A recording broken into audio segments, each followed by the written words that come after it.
Hello, everyone. This is Historian-splaining. A historian tells you why everything you know is wrong. So my semester is over, and so I figured I would go back and make another patron-only podcast, which I owe to my patrons. And this one will be another myth of the month, in keeping with the pattern. And specifically, I want to talk now about political left and right. I have made a number of patron-only podcasts before over the course of the past 10 months or so, and I recently figured that probably what I should do is make those open to the public after a year has passed. So the first one that I produced about the Exodus I probably will make public after it's a year old, which will be in a few months from now. So this one that I'm recording now about political left and right if all goes according to plan, will be for patrons only for 1 year. If you find it interesting, please tell your friends and post on social media and encourage people to sign up as patrons. But this one will be free for anyone who is a patron already as of now. And this is a topic that at least one patron, I think maybe more than one, asked me to discuss. And it's a bit different from my earlier myths of the month because it's not exactly a narrative. It's more a classification scheme that has been used repeatedly and has been used as kind of material for spinning stories and narratives for more than 200 years now. So I'm going to talk a little bit about what it means, about its strengths and weaknesses, and where it comes from, and what that might reveal. So what is left and right in political terms? Well, it's just, as I said, a simple classification scheme that imagines that there are basically two sides to any given political dispute. And political parties and groupings and alliances in the Western world, including the US, Britain, continental Europe, such as France and Germany, other English-speaking countries, and even to some degree, other countries, including in Latin America, Brazil, Mexico, and India, have used this same basic categorization. But as observers constantly point out, including ordinary people when they're discussing politics in their everyday lives, this simple binary of left versus right very often breaks down. There are all kinds of questions and issues that arise every day where people do not simply line up according to left versus right alignments. And a current example of that, which we've probably heard of, is the Yellow Vest protests that have been going on for several weeks now in France, which were triggered, although they're not simply about this one issue, but they were triggered by the institution of a higher gas tax for drivers. And people have gone out into the streets, protested, rioted, called for the resignation of the president. And they include a whole assemblage of people who ordinarily would be considered to the right or the left. Okay, and in response, a lot of political pundits and commentators have been kind of flummoxed and not known how to judge them because it's not easy to categorize this event or this movement according to a left versus right axis. And in fact, many participants in these protests have said that they have associated freely across political lines, all the way from socialism or communism on the one hand, which would traditionally be considered the left, to neo-fascists on what we customarily consider the right. And so some people, in response to events like this, put forward a so-called horseshoe theory, where they sometimes argue that the single left to right political axis is not actually a straight line, but it bends so that the two ends meet or almost meet, like the shape of a horseshoe. This, I would argue, is a very poor theory and really fails to grapple with the weaknesses of the left versus right classification scheme. The more intelligent response would be to say that political views are complex and nuanced. People have their own individual views and experiences that come into play in different situations, and that hence political views cannot simply fit along a single one-dimensional axis. Okay, and no person, even if you were to interview people individually, really no individual can be placed definitively on a one-dimensional left to right axis. Anytime anyone engages in politics at all and forms alliances or loyalties in the political realm, they're always making some sort of compromises and shifting and reshaping their positions to try to fit with others. But still, those views at root are complex and are not simply one-dimensional. So this has become something of a truism that this one-dimensional axis can't capture people's political views, and it's not an adequate description of politics. And yet we keep using it, right? It doesn't go away, right? Media continue to use it constantly and sort of rely on it as a conceptual crutch for describing politics, and ordinary people do as well. Right? It's not as if ordinary people on the street have come up with some alternative way, some alternative scheme of describing politics. They still tend to talk largely about left versus right. So why does this metaphor have such powerful staying power? Why has it remained so entrenched in political talk, as I said, for more than 200 years?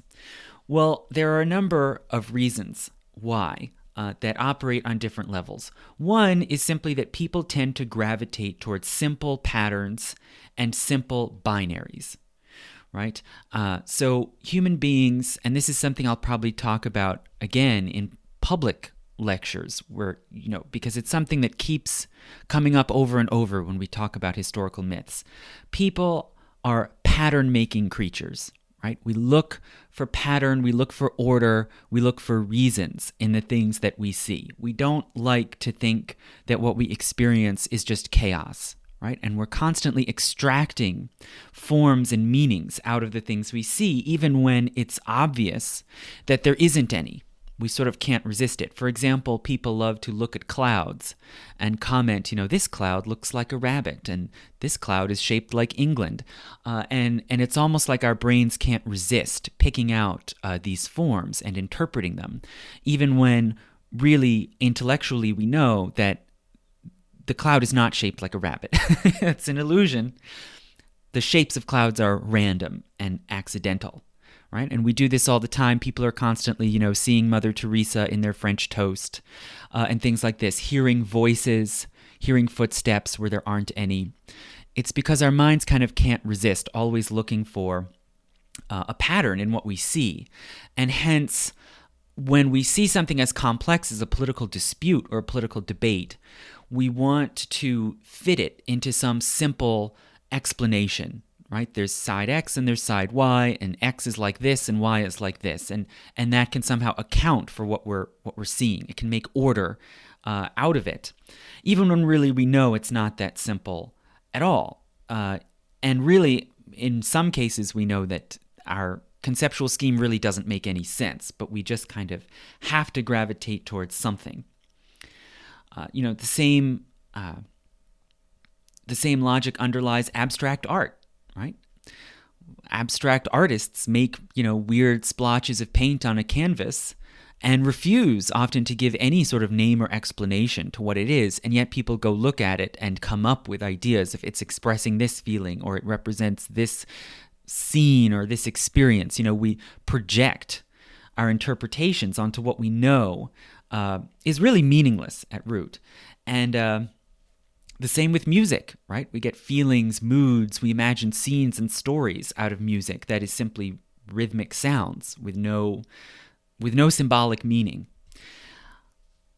Now, another reason why people, I think, gravitate towards this simple left-right binary when talking about politics is that it is true that all conflict, if we look at it from the point of view of game theory, all conflict does tend to resolve into two sides, right? When you're engaged in a struggle and you're afraid of losing, you look for allies. And one of the basic guiding principles of strategy in any conflict is that the enemy of my enemy is my friend, right? And so when you put people into a realm where they're all contending with one another and they're all trying to win some struggle for power or to win an argument for that matter, people tend to form into two opposing camps, just like in warfare, right? So we can see how, the two world wars had many different players, primary and secondary players all around the world, all struggling with one another for different reasons and with different goals in mind. And yet they, from the very beginning, organized themselves into two coalitions. So the same is true in political debate, right? People seek out strength in numbers, people seek out strategic allies, and as camps form, they coalesce into two sides, and these two sides then tend to influence their own members and adopt kind of similar attitudes and similar views, right? People start to adjust and to conform their views to the camp that they have chosen to align themselves with. So it's not surprising that when you have a sort of wide open political field, as you do, for instance, in a liberal democracy, that you're going to tend to see two sides contending with one another. Now, why though do we call them left and right, which are ultimately just completely arbitrary, meaningless labels, right, that have nothing to do at all with the actual content of the dispute, of the issues and the questions that they're contending over? Well, there are historical reasons, and I'll talk about that, about where these terms left and right first started to be used to describe political debate. But also, I think it serves certain people's interests. Okay, it is useful and advantageous for some people, particularly in the political class, to have these two sides sort of warring against one another that don't clearly represent any material interests. Okay, so talking about left versus right can serve as a way to obscure and cover over the sort of vested interests that different people are trying to advance or to protect. Most significantly, I think, it helps to obscure sort of top-down class conflict, right? Conflict between the more powerful or more privileged elites of society and the bottom of society.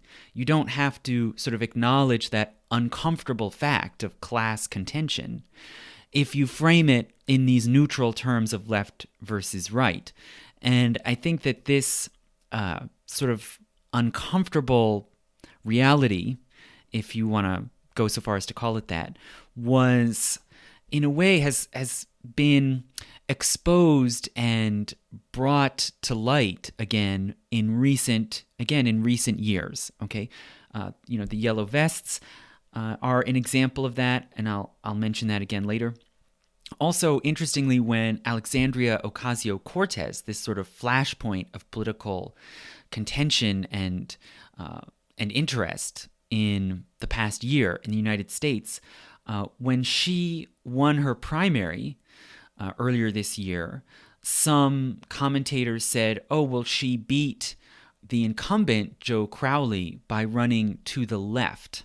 So this was she sort of outflanked him to his left, and arguably that is true in the terms of current political debate, that she advocated very strongly for certain policies like Medicare for all, free college tuition, abolishing ICE, that are currently considered to be left policies in the United States, and that Joseph Crowley just sort of didn't say anything about, just seemed to be indifferent to. But she argued that, in fact, she didn't win from the left, she won from the bottom. that her campaign differed from the incumbents because she was trying to organize people who had previously been uninvolved politically, who came from the working class and the middle class, who were volunteers, and that she didn't use a lot of money or media exposure, but rather, grassroots volunteer action. So she believed that that was the salient difference, and that she was running, in her words, from the bottom, not from the left. Now, of course, that's open to interpretation and opinion, whether you credit Alexandria Ocasio-Cortez's description of her campaign and of her victory.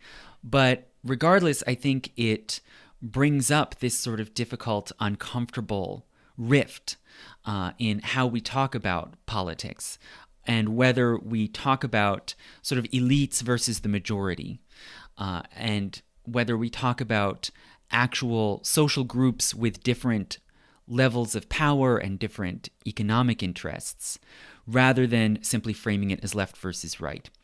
And as I said, when it comes to the Yellow Vest protests, recently a radio reporter spoke to a French woman who had joined the protests in Paris and who was spending a lot of time in sort of makeshift encampments on the streets of Paris.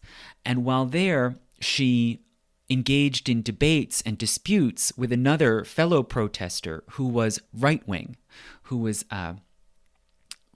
supported the Rassemblement National, or National Rally, the sort of neo-fascist party that is the successor, or just the rebranding of the Front National, National Front. And she told the reporters that she argued and contended with this person who was supposedly at the other end of the political spectrum from her. But she said, ultimately, I stay by him and continue to protest together with him because, in her words, at the end of the day, his cupboard is bare too. Right? So you could say, in this sense, just material need trumped political ideology, you could say, if you want to put it that way. But really, that's, I think, also a shallow way of looking at it. It's more that in many important situations, it's simply material interest, material need that guides people's political action, and that left and right often are just superficial labels that ignore or intentionally obscure that underlying reality. Okay, now let's say that we credited this idea of left versus right and said, well, it does actually capture something important and lasting about people's political views, and that it's still meaningful in some way to say someone is to the left or the right. Well, then the question is, what does it say? How can we sum up the meaning of being politically leftist or left-wing or left of center, as opposed to being right-wing or right of center? Well, there's a certain definition or characterization that people often make regarding political left and right and how they're distinguished, which is that the left is more egalitarian and puts greater emphasis on equality, as opposed to the right, which puts greater emphasis on freedom. Okay, and we can see certain issues like, for example, minimum wage laws, where the left would be more supportive and sees minimum wage as a vehicle for equalizing economic wealth and distribution, whereas people to the right might be more opposed and believe in freedom of contract.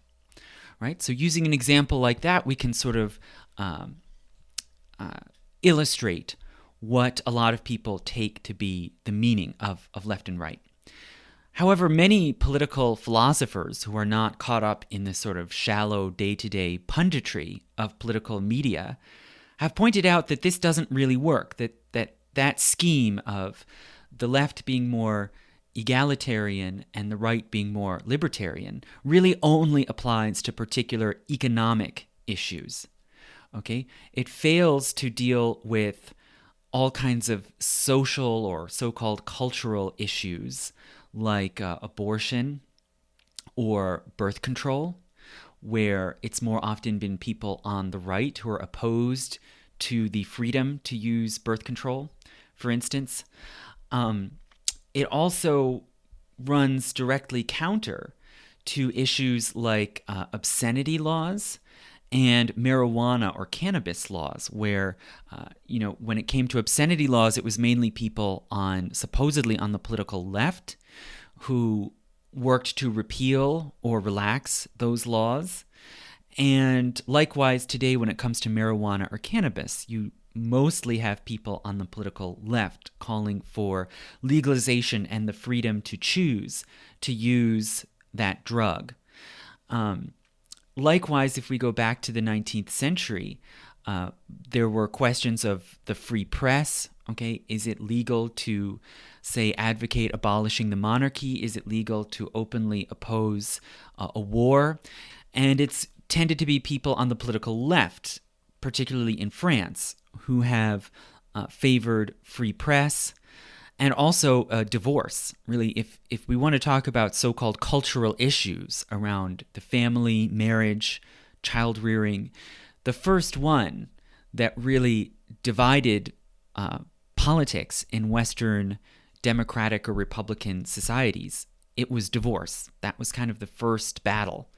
And again, it was people on the left who favored legalizing divorce or relaxing the rules and requirements for divorce. And it was people on the political right, basically across the board in all these different countries I've mentioned, who opposed legalizing divorce. And it continued to be a live issue for generations. And just an interesting fact, in the United States, the last state to legalize divorce at all in any situation was South Carolina, which legalized it in 1949.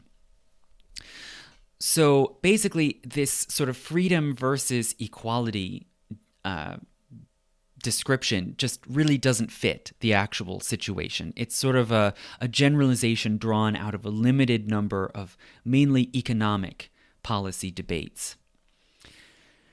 Some also say, well, the left favors change while the right favors continuity. This, again, it seems to be situational. It may be true in most cases, in most debates we look at, but it doesn't seem to be true across the board because that's completely contextual. Laws, policies, social institutions are always changing every year, every generation. And so advocating change can mean anything, change from what to what.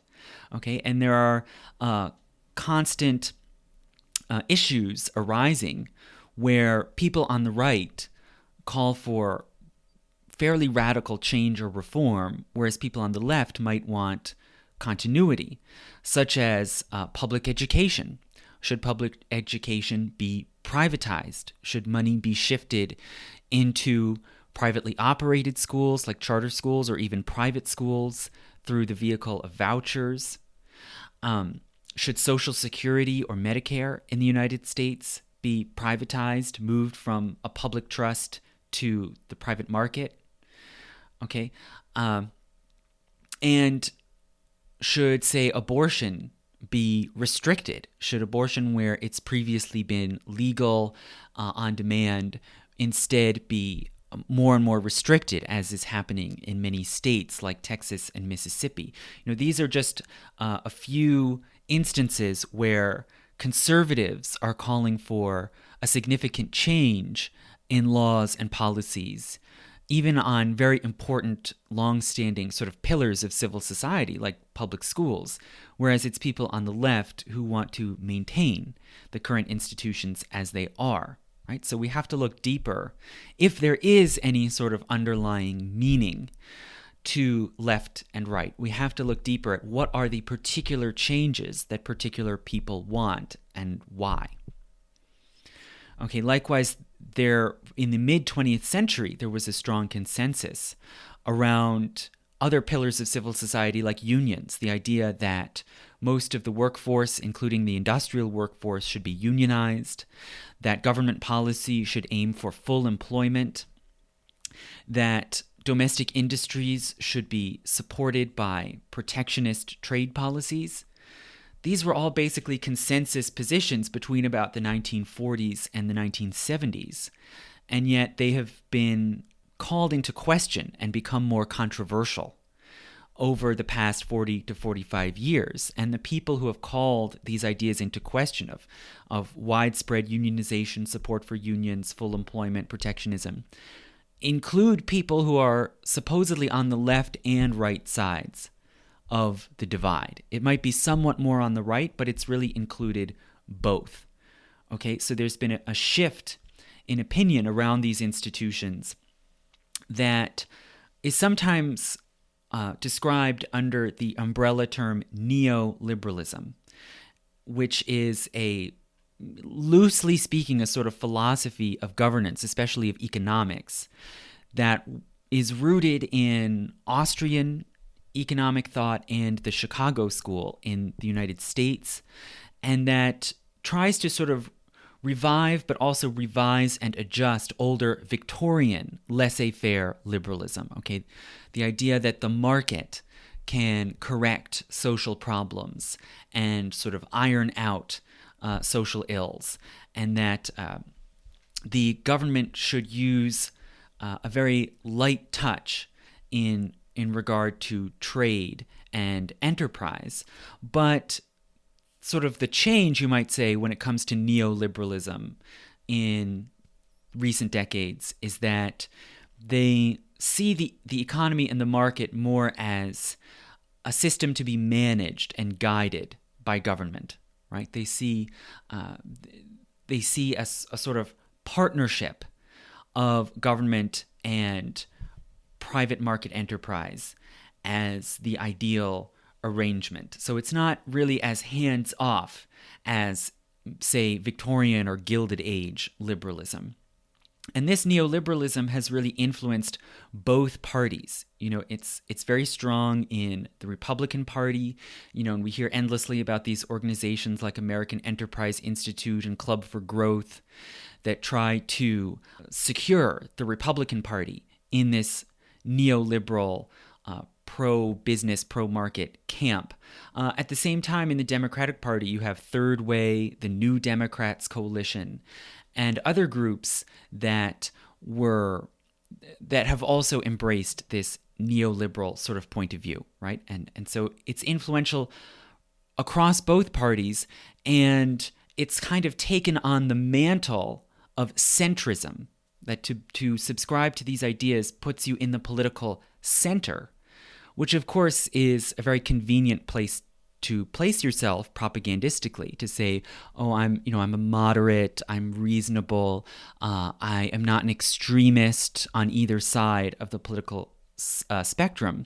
But it's significant, to note that, in fact, these ideas do represent very significant changes from the broad consensus of politics in the US and Europe and most of the West in the mid-20th century, right? In that sense, you could say it's radical, or you could say it's kind of reactionary, right? It's an attempt to go back to the 19th century, before the reforms of the Great Depression, the New Deal, the first Labour government in Britain, and the sort of post-war consensus.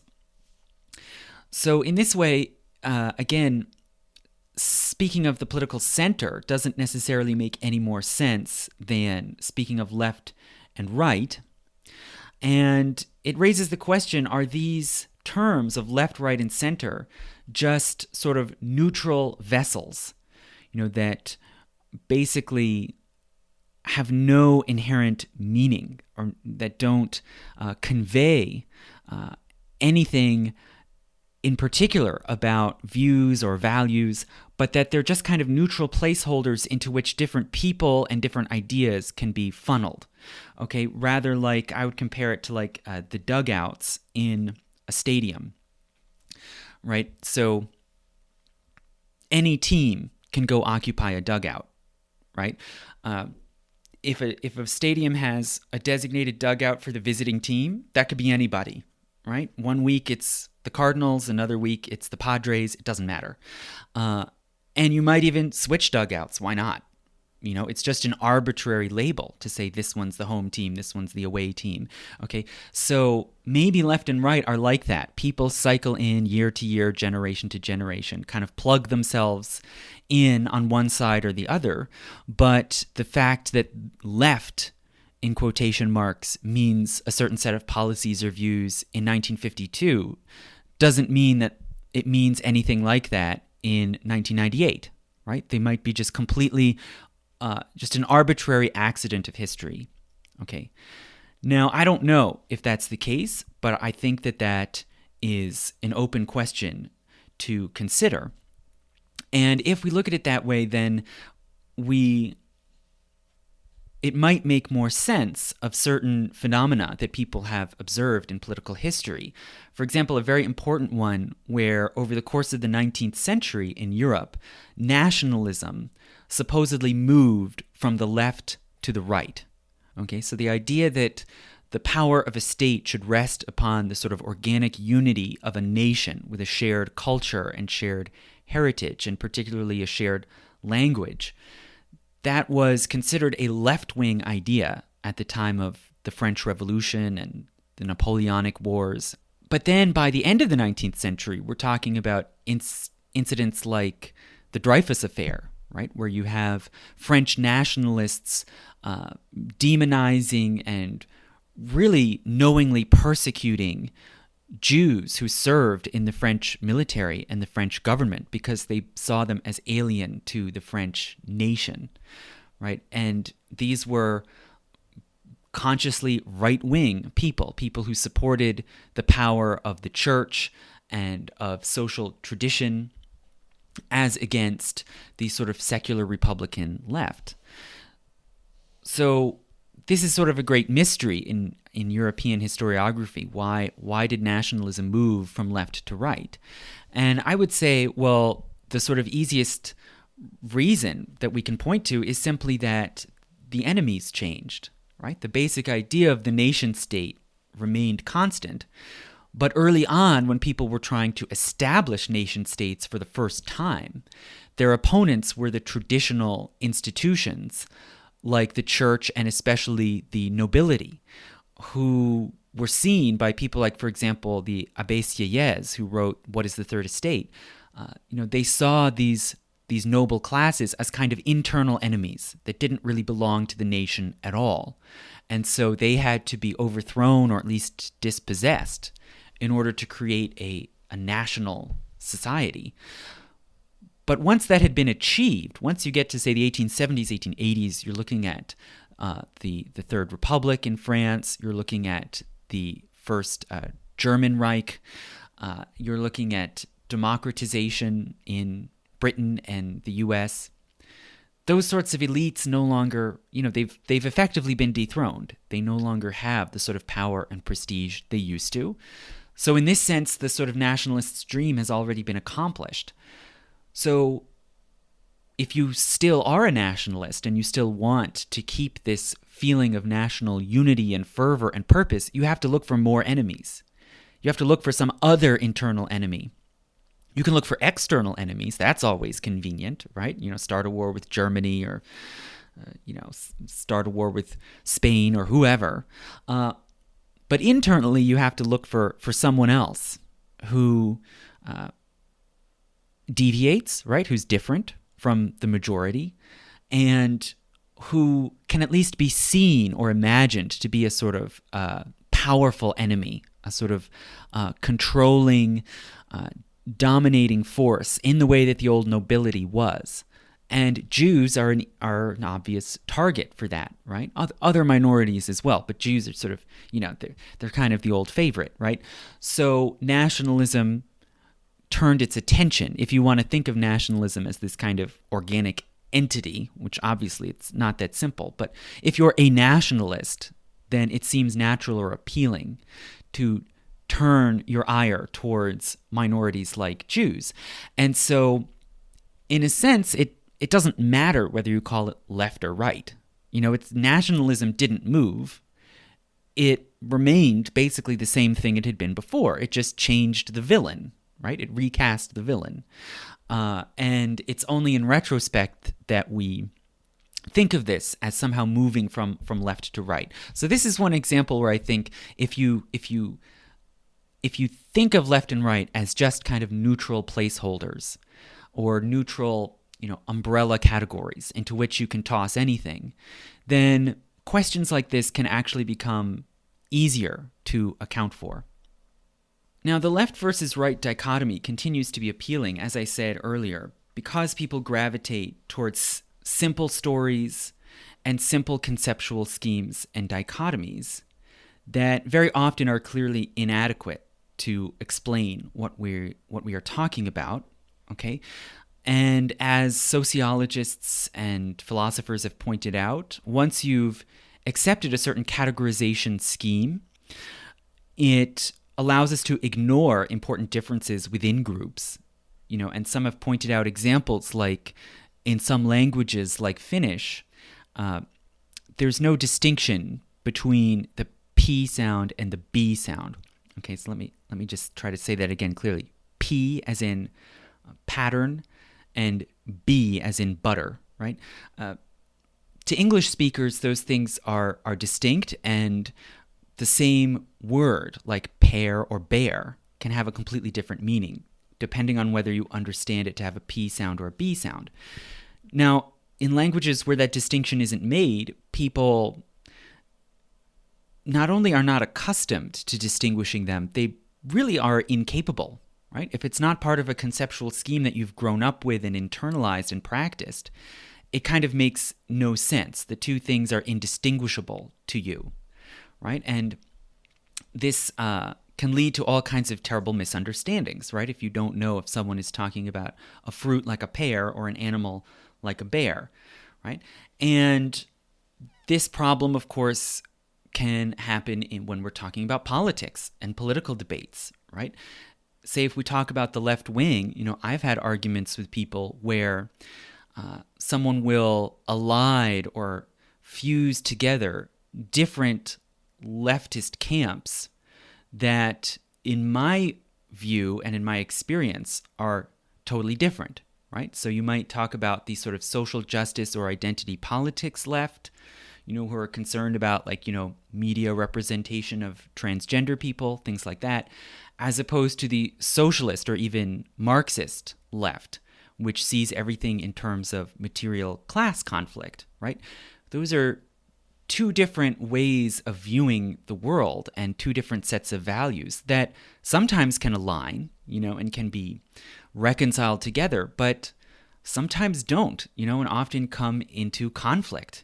And you can say, well, those two things are connected, but in practice, people often get into fights with one another, and you'll have someone say, I really want to vote for this person because they're African American. And then a socialist will say, but they're not left-wing, they're a centrist or they're a neoliberal, and so you shouldn't support them. And these can often become very nasty arguments because just to label two people as supposedly on the left doesn't mean that they agree in their goals or their values or how they go about making political decisions. And so our left versus right categorization elides those differences, okay? An obvious point, right? Also, when people adopt conceptual and categorizing schemes, they can ignore important similarities across boundaries, okay? This we should see all the time. People are always saying, oh, we're all people, we're all the same. And yet in practice, people think Jews and Muslims are different. And so they have to fight or contend with one another, even though their theology is almost exactly the same. Their mythology is mostly the same. Their sacred languages are very closely related, and a lot of phrases and terms are mutually comprehensible between Hebrew and Arabic. When a Jewish person greets someone and expresses a wish for peace, they say Shalom Aleichem. And when a Muslim person does the same, they say Assalamu Alaikum. And my father works sometimes at a museum as a sort of expert docent. And he said that they give out pamphlets at this museum in many different languages. There's one in Russian, one in Japanese, Chinese, Portuguese, and so on. And he once looked and compared the Japanese version to the simplified Chinese and saw that they looked extremely similar, most of the characters the same or easily identifiable between one and the other. And he turned to someone else at the museum who was Japanese and said, don't these look really similar? Are you able to read the Chinese version? Because it looks like so many of the characters are the same. And they just sort of shook their head and, waved their hand and said, no, it's completely different. Because people, this is what Freud calls the narcissism of small differences, right? People like to overinflate the distinctions between themselves and others who often are very much like them, and who to anyone else coming from an outside position would see as practically indistinguishable, right? And the same thing, of course, can happen politically speaking. You can have people who say, well, I would never vote for someone from that other party. They're terrible. Even though if you went down a list of political issues, they would find that they agreed on most or all of them. They still see the label as important. And that's aside from people simply saying, I'll never vote for them, I'll never support them because of some demographic group they belong to. But even just when it comes to political ideology and alignment, we can often engage in this overinflation of differences. And the real problem, which I've been trying to get at when it comes to all of these myths that I've talked about, is that people often come to believe that the binaries and the categories that we use to describe things are more real than reality.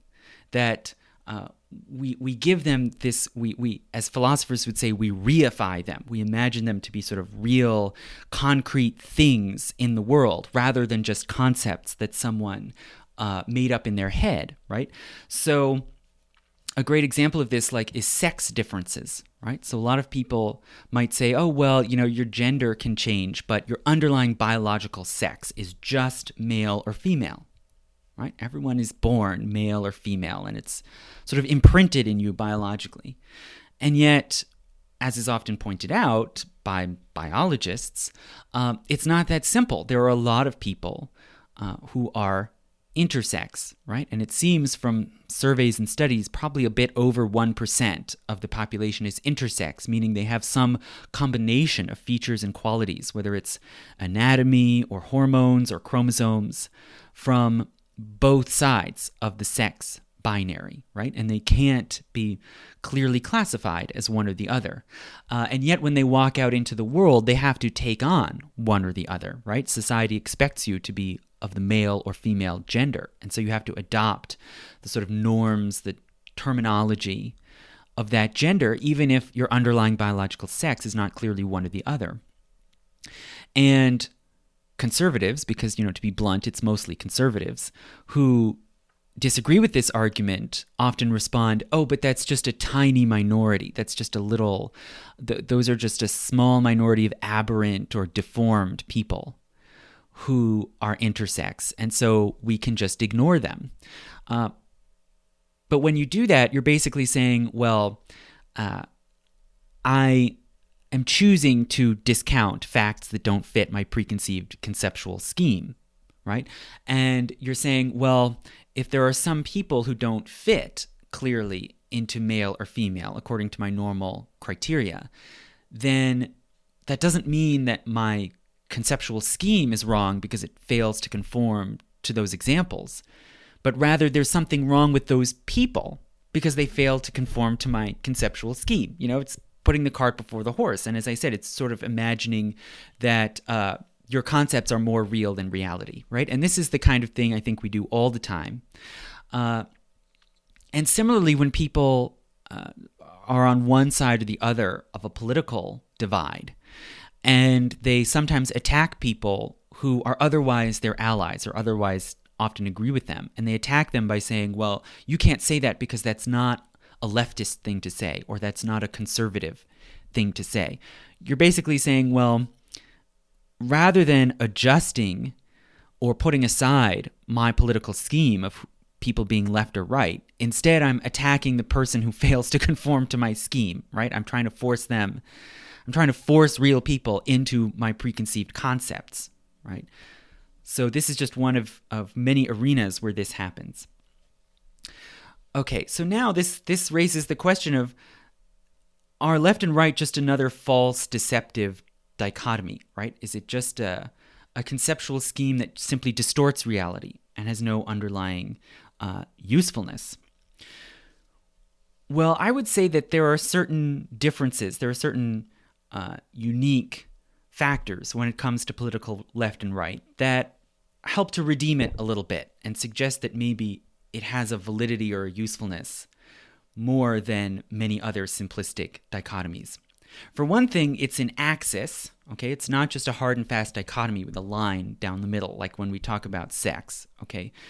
It's an axis. It's understood that people vary, right? There are shades of difference, and that people can move, right? People can go from one place on this axis to another. But still, I would say one single dimension is not enough. You know, as the sort of ridiculous horseshoe argument reveals, people are more complicated than that. It can't be boiled down to just one dimension of variation, right? But at least it allows for some level of nuance. Another reason is the origins of where this system came from. So the left versus right conceptual scheme actually arose organically. It was not conceived in the mind of some theorist and then imposed upon reality. It actually came from unplanned, spontaneous actions by a real group of people in history. Okay, it was not planned. It arose from a particular historical situation. And what is that? Well, it arose from people's seating in the French National Assembly and the French National Constituent Convention during the French Revolution in the 1790s. Okay, so that's where this metaphor originated. And how did this happen? Well, when the French National Assembly formed among deputies who had walked out of the Estates General, they set about trying to create a constitution, something they never really successfully did. And one of the crucial constitutional issues they had to discuss was the role of the king. And particularly, there was intense debate over whether the king should have veto power. You know, they all sort of agreed that there should be some kind of representative legislative body, but should the king be able to veto actions of that body? Well, people began to fight over this question and other questions. And as they went to meetings of the assembly, they started to arrange themselves nearby people who tended to agree with them, right? And this was a natural thing to do. It wasn't, a plot. It was just, if you sat next to someone who really hated your guts, there would be a lot of spitting and abuse and screaming. And so it was simply more comfortable and more orderly to look for people who were more aligned with your views and your preferences, and hence to be able to engage in a more orderly discussion, right? And as it happens, the National Assembly included some nobles or people who had at least some sort of noble or high-class background, and those people claimed the seats to the right of the speaker, okay? Because traditionally, the right hand is considered cleaner and more appealing than the left hand, right? Most people are right hand dominant. And so it was a long-standing custom that a guest of honor of high birth or high class at a social gathering should be seated to the right hand of the host, right? And being to the left of the host was lower status. And so people from noble backgrounds in the assembly concentrated and clustered over to the right of the speaker. They sort of imagined the speaker as being like a social host and placed themselves to the right. Whereas people who came from lower status backgrounds, it just didn't occur to them, or they didn't care. And so they ended up concentrated on the left. And hence, many disputes came up where people to the right side of the room were more in favor of one side as opposed to those on the left side of the room. And as it happened at this time, the king had chosen to align himself when it came to the workings of the Estates General. The king had crucially chosen to align himself more with the nobility against the commoners, right? So the nobles tended to favor maintaining the traditional prerogatives of monarchy in some form, as opposed to commoner backgrounds, okay? And so this idea started to take shape. This sort of informal terminology started to form where people who wanted to maintain traditional social institutions of all sorts were to the right, and people who wanted to abolish those institutions and replace them with a republic modeled on, say, the ancient Roman Republic or the Italian city-state republics, they sat to the left. And they were, in a sense, to the left in quotation marks, right? It became a sort of common metaphor. Okay. Now, other related questions that came up in this assembly included voting rights.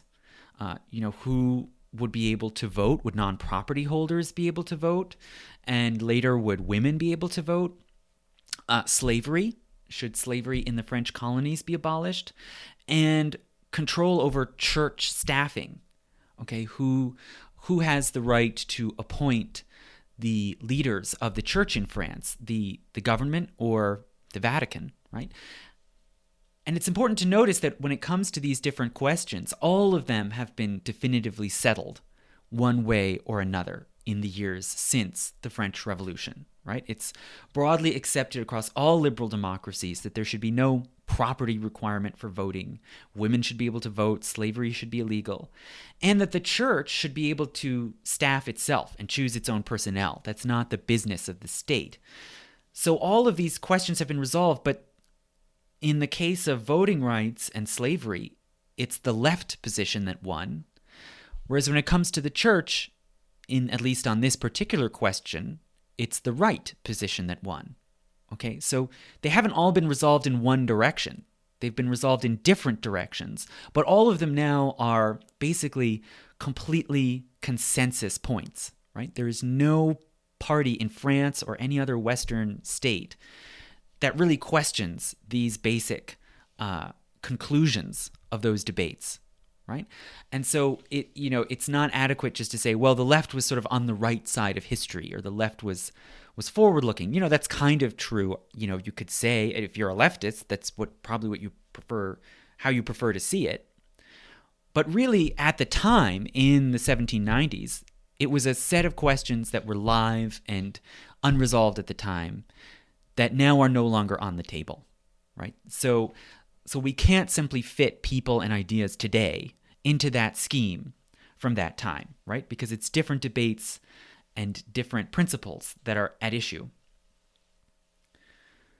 Now, this terminology of left and right took a long time to get out of France.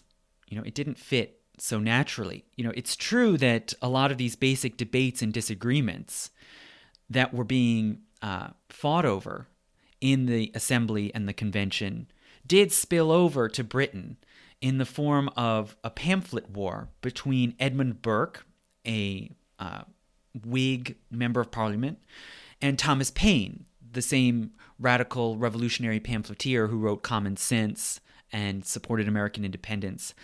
These two fought with one another, and Burke defended the idea of reform that follows in lines of existing institutions inherited from the past, whereas Paine called for the complete rebuilding of society on the basis of abstract principles. And so his response to Burke was called the rights of man, right? And he saw this idea of natural rights as the principle to guide all politics, right?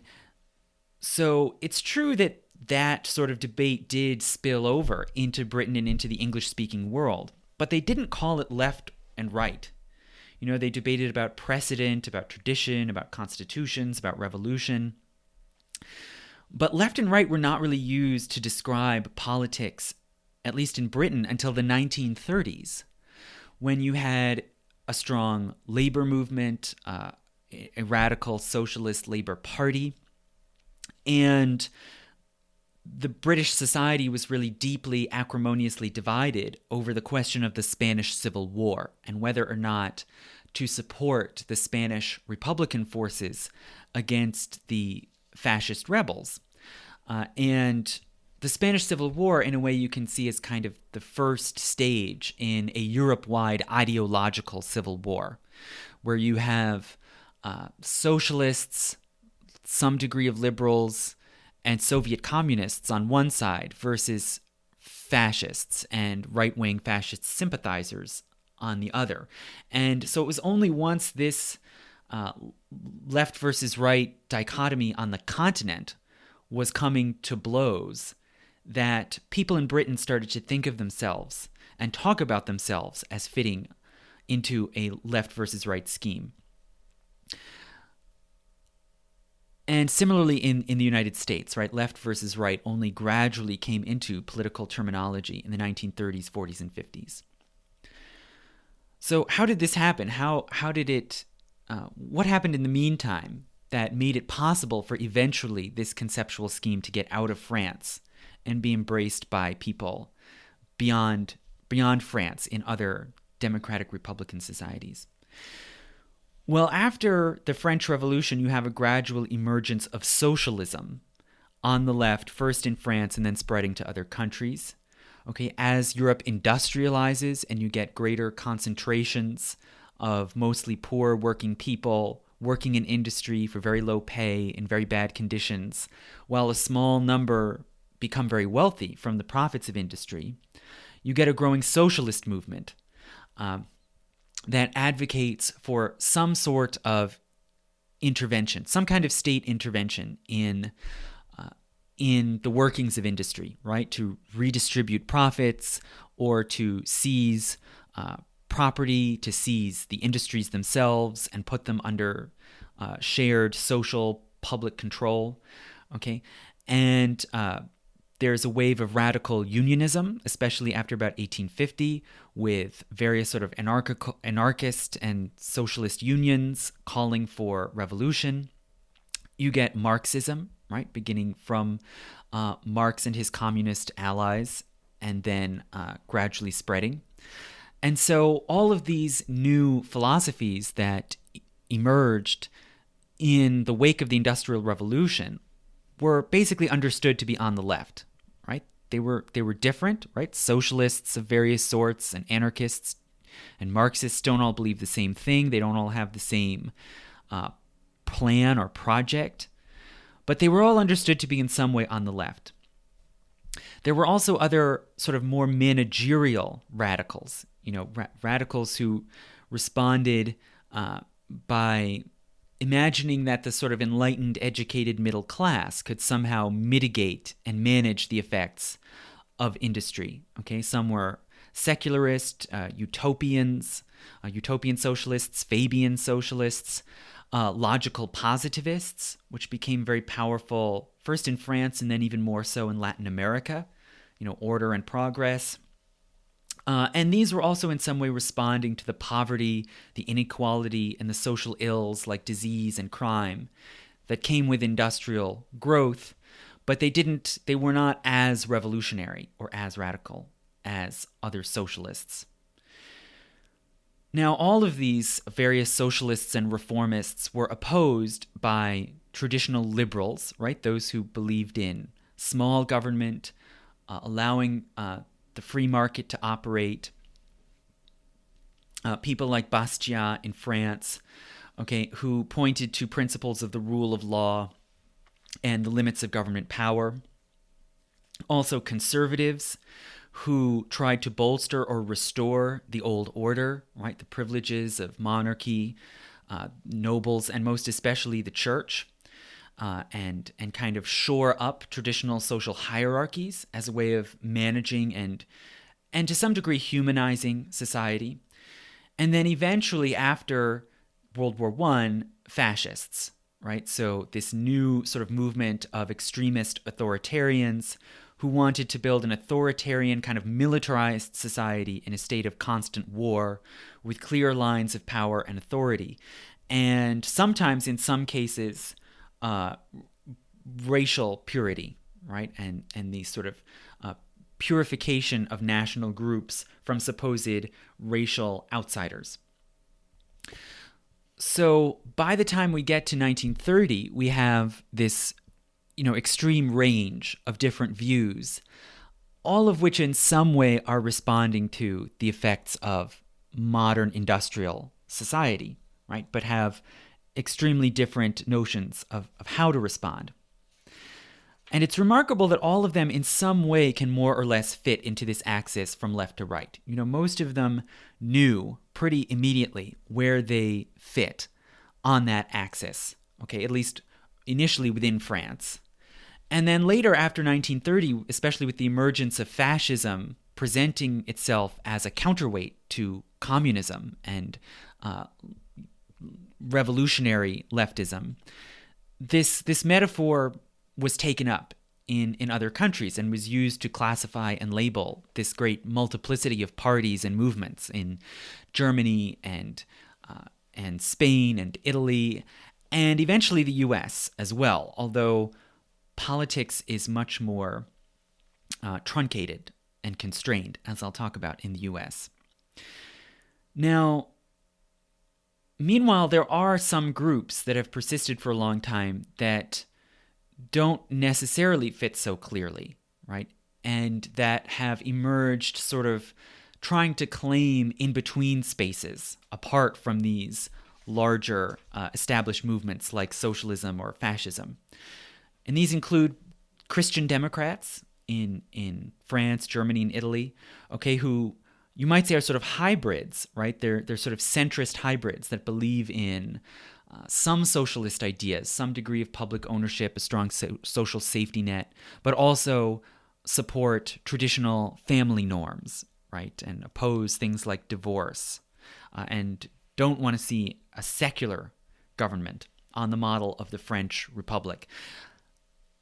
And in a way, you could see them as hybrids, but that's sort of, again, that's kind of assuming that left versus right is actually an adequate scheme. Really, they are mainly Roman Catholic traditionalists who have their own philosophy that they very consciously sort of guard as separate from left-right categories. There are also left liberals, people who are more anti-socialist, who believe in more of a kind of liberal free market, as well as liberal policies with regards to family, divorce, homosexuality, censorship, and so on.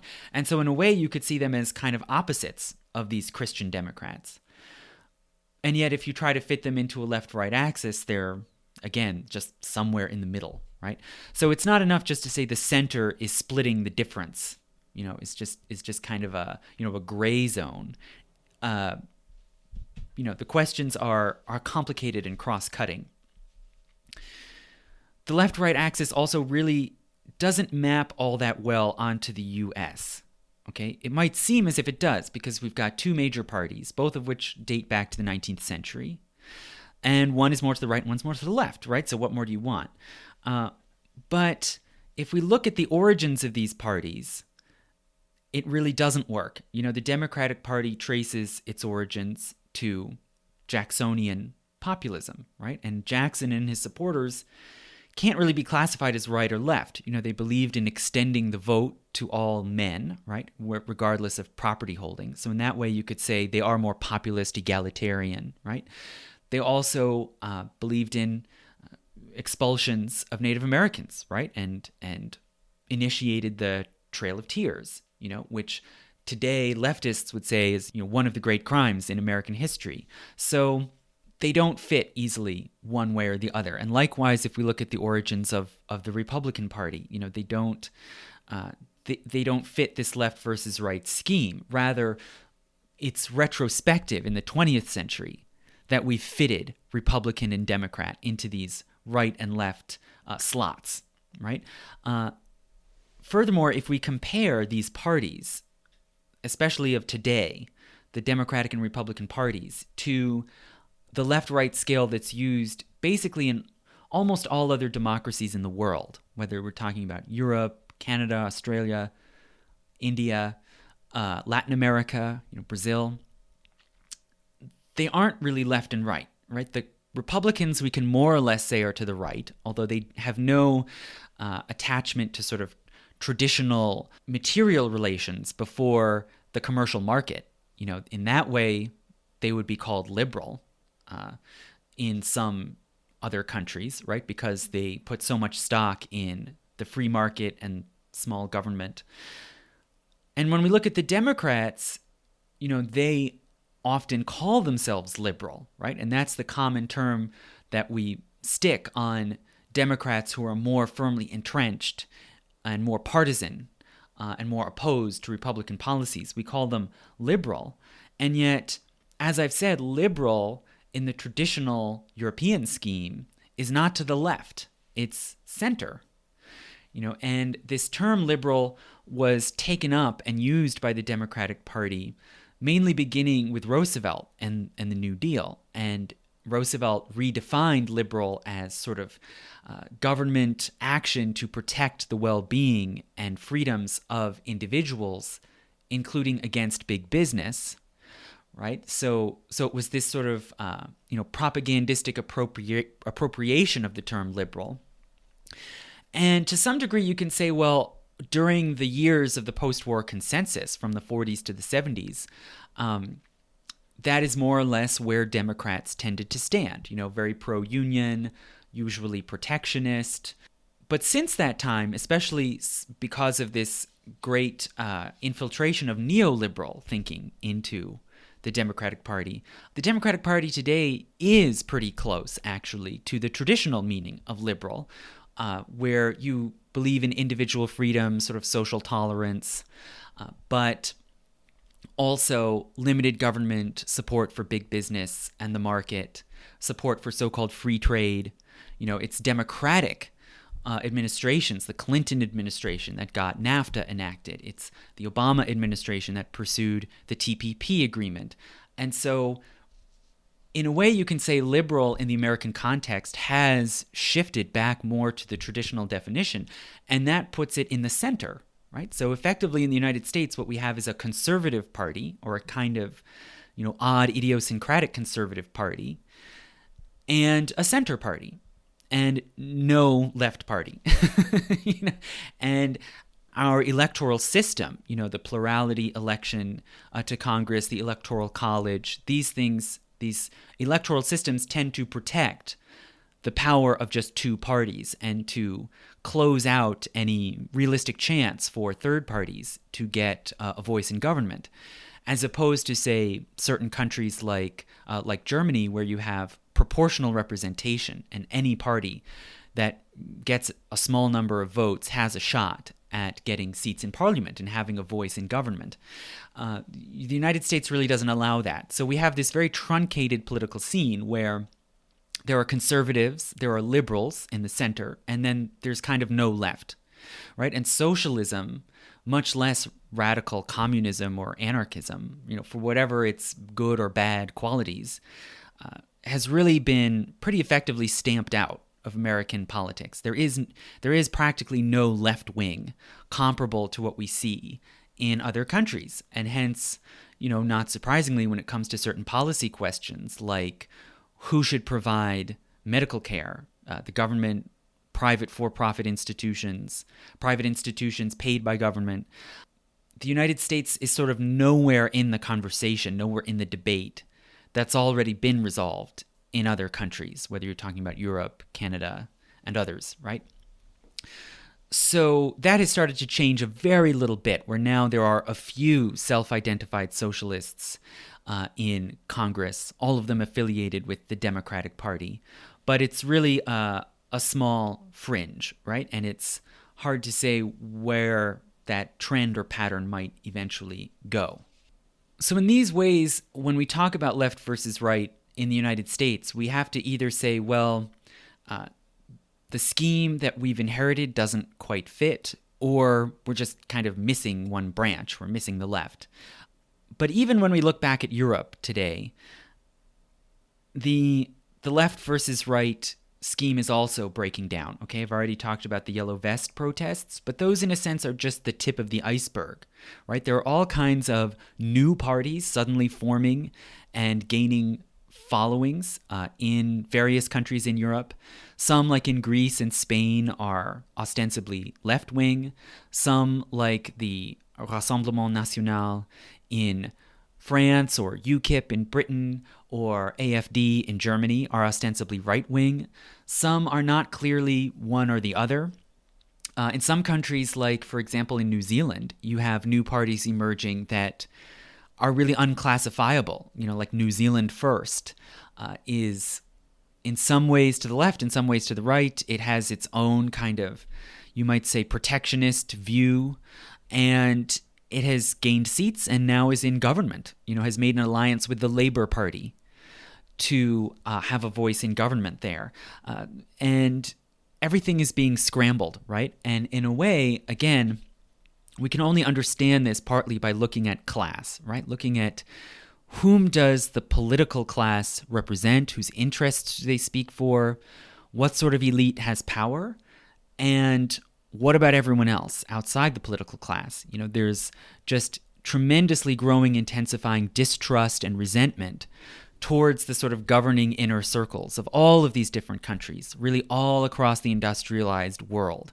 And more elections are just a matter of whom will voters vote for just to somehow stick it to or get rid of the existing governing elites, right? And so it's a very volatile situation, and this left versus right scheme, this is a particular juncture, I think, in history where the left versus right scheme really doesn't have much to offer and cannot explain what's going on. Now, lastly, I've left it as an open question whether there really is a substantive meaning and a substantive difference between the views and the people that we call left and right. And there has been some social psychological research in recent years that's tried to examine or uncover whether there's a kind of difference in psychology or sensibility that explains why certain people cluster to the left or the right, regardless or transcending any particular policy position, right? And some of you may have heard of Jonathan Haidt, an American psychologist who wrote The Righteous Mind and has done and has either conducted or reported on various different studies that try to find this sort of underlying difference in thinking between people on the left and right. And he's pointed more or less, there are various different moral senses or impulses that he sees as different between people on the left and right that don't necessarily have anything to do with policy, right? And that can be teased out by asking about things like incest or how you speak to your minister. And he argues that the sort of basic underlying difference is between people who have more of a kind of open approach to the world and those who have a more closed approach to the world, right? How do you respond to ambiguity, right, or uncertainty? Do you accept ambiguity? Do you accept blurring of distinctions? Or do you want order and clarity, right? So you can do things like tell people a story that doesn't have a clear resolution at the end. And if someone reacts and says, that was a very nice story, I like that it was unresolved, as opposed to, that's a terrible story, it just left hanging, you can use those responses to predict whether people are more politically left or right. Okay.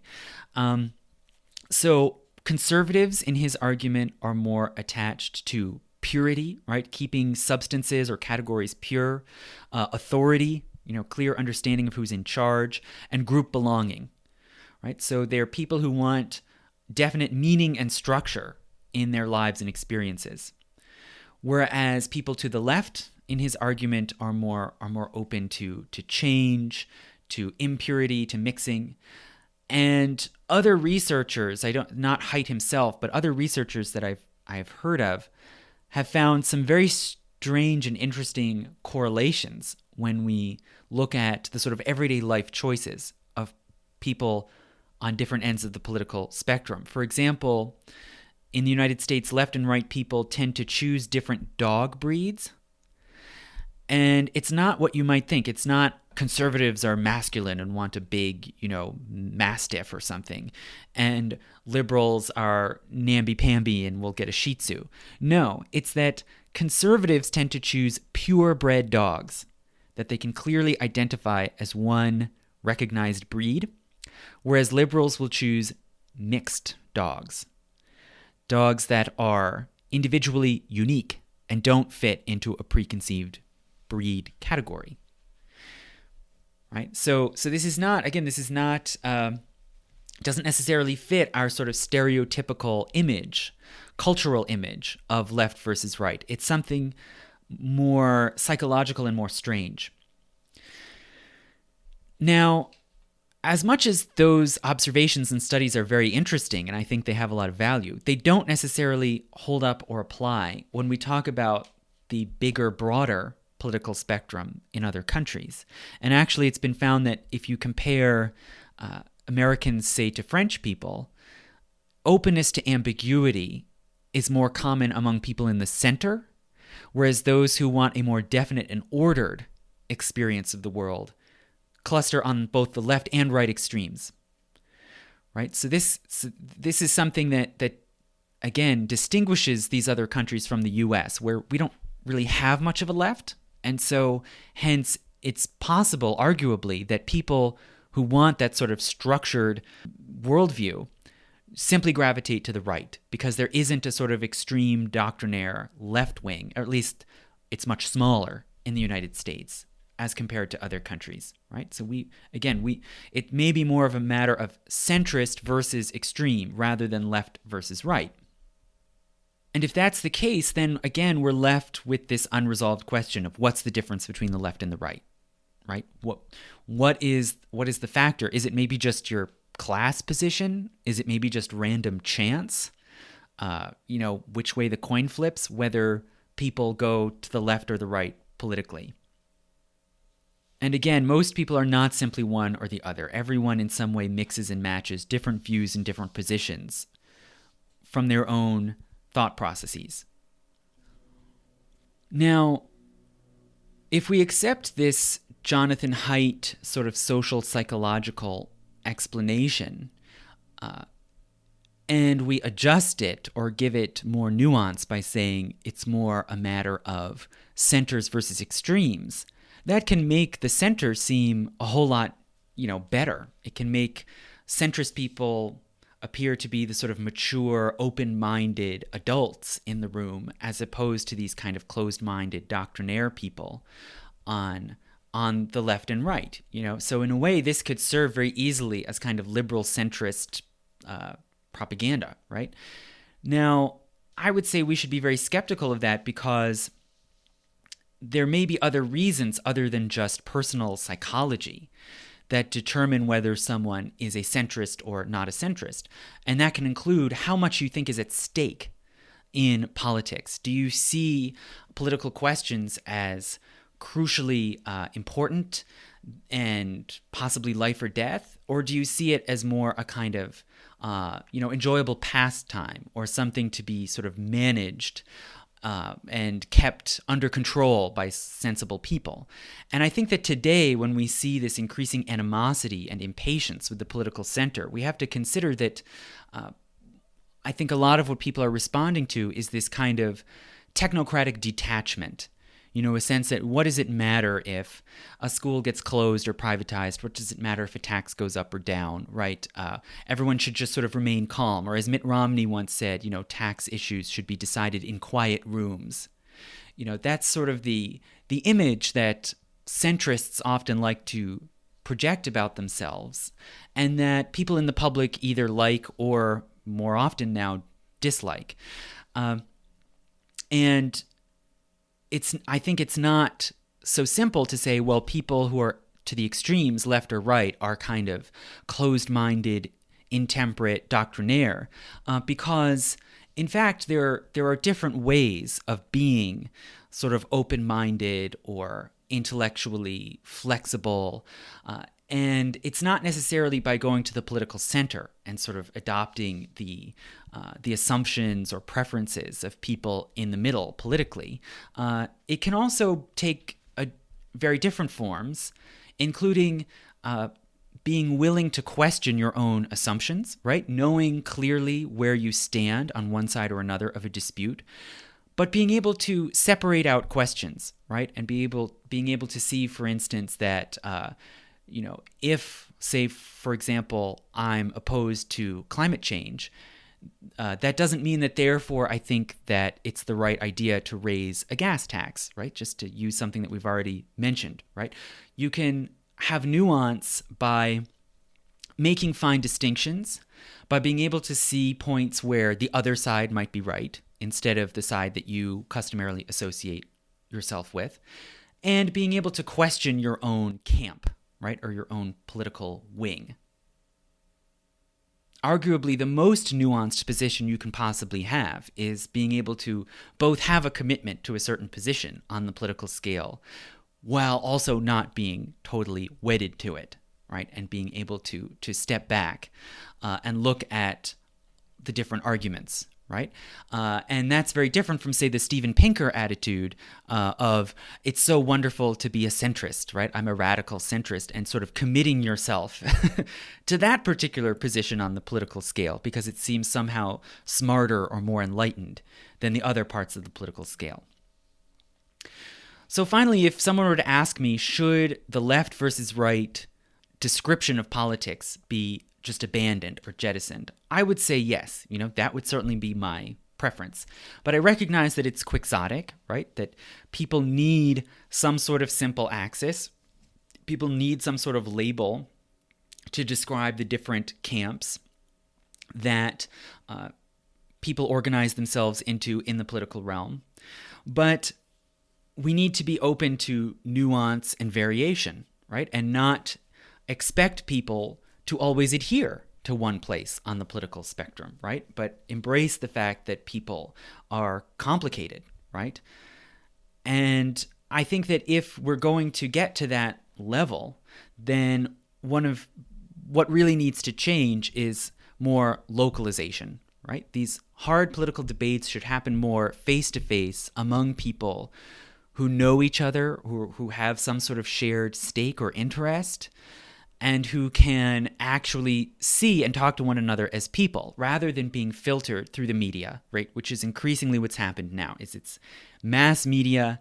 All political disputes are reduced down to short, if not sound bites, short, 1-minute clips, 280 or whatever character tweets, and that, I think, tends to exacerbate this tendency to want to reduce down political questions to easy dichotomies, right? To easy, quick us versus them narratives, right?